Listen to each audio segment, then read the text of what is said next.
Hi to Hotcorn. This is Jason Isaacs coming to you, not live, from the Monaco Television Festival, which is pretty glamorous. It looks better than this when you get outside. How was for you to join another successful franchise? Are you a sci-fi geek yourself? Well, first of all, I wasn't joining a successful franchise because no one has made any Star Trek TV for a long time.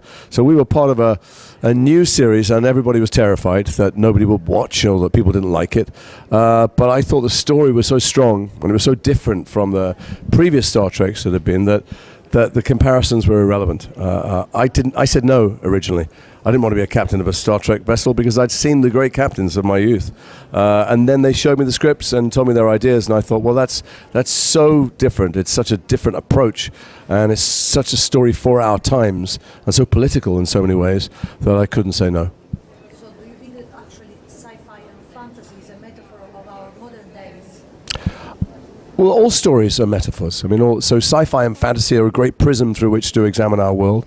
No question that the original Star Trek, it was born out of the civil rights movement. So it had the first interracial kiss, they had a Russian on deck, and a whole bunch of taboos that they broke.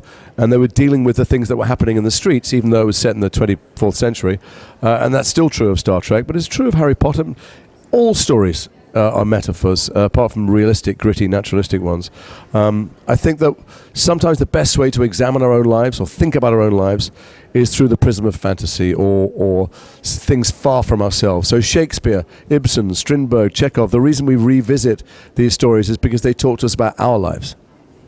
And would you like to have a friend like your captain in real life, or maybe a leader, or if maybe you had a leader, or mentor? I've never had a mentor, I don't think, unless it's my wife. And I'm very wary of strong leaders. If we look around the world today, we've got some very strong leaders, almost cults of personality, who are coming to the fore. One in the White House, obviously, but there are strong right-wing populist governments popping their ugly heads up all over Europe. And being an actor and playing so many characters, one of the things I'm sure of is that anybody else who seems sure of themselves is bluffing. You know, we're all improvising in this world and pretending to be grown up and pretending to have the answers. And people who are 120% definite have the answers are the ones we should be running away from.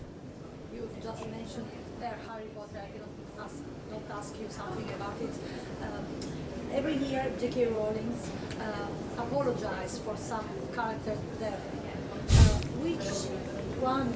Which death was more meaningful to you? Oh, you know, there's very little children's literature that doesn't have death and tragedy and despair at the centre of it, going back to Grimm's fairy tales and beyond. So I know that Jo apologises. What she means is, I know it was upsetting for people.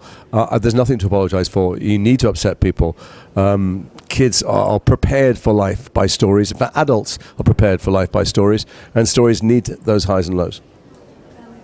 I know that some Harry Potter actors have a common chat on WhatsApp. Are you in it? Or There's a Harry Potter WhatsApp chat between the actors. No, I've not been invited.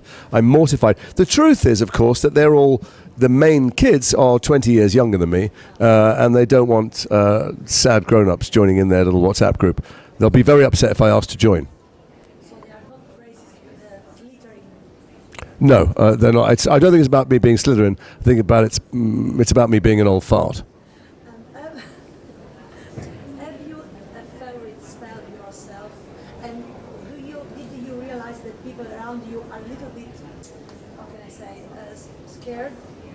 Well, firstly, no one's ever scared, either of me as an actor or given the character I played, but particularly nobody's scared of Lucius Malfoy. That's one of the great things about him. The reason people don't like him is he's a coward, he's ineffective, he's impotent.